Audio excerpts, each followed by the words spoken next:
Gina Torres spilled that Thomas paid for Meg's union card to step on Suits director remove her from the last episode. Gina Torres, who is Meghan Markle's co-star in the film Suits, recently answered in a new interview about how difficult Meghan was on the set of Suits, and there's filmed evidence that she can't remember her lines to save her life.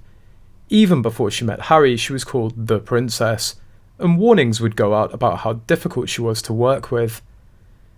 The only reason she got an actor's union card was because her father paid for it, not her. Suits was the last movie or series of her career, after all the scams were discovered. Meghan wasn't asked to appear in the last ever episode of Suits. She's been blacklisted within the industry so badly that she'll never work within Hollywood again.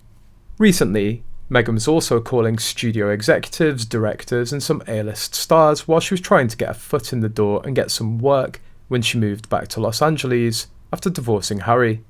No director, producer nor studio executive wants anything to do with her, and she'll never become one of the Hollywood insiders and belong to nor become a member of the In Club.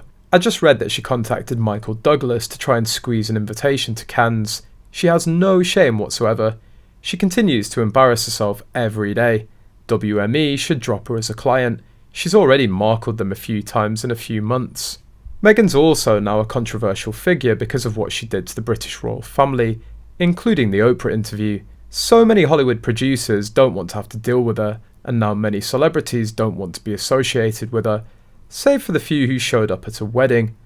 Walt Disney Studios, after finishing the Elephant documentary, officially stated that Meghan needs Disney more than Disney needs Meghan. There are accounts of her badgering A-list directors and producers like Clint Eastwood, that allegedly got her blacklisted within the industry, and then later on Brad Pitt. Her insufferable attitude put a lot of potential directors and producers and A-list actors and actresses off when she demanded to only work with A-listers or an A-list ensemble cast, at a time when a very economically broken Hollywood was slowly getting back on track. It comes after there were also accounts of her escapades with the likes of Jennifer Aniston on the set of Horrible Bosses, a B-list movie that went straight to DVD back in the 2000s.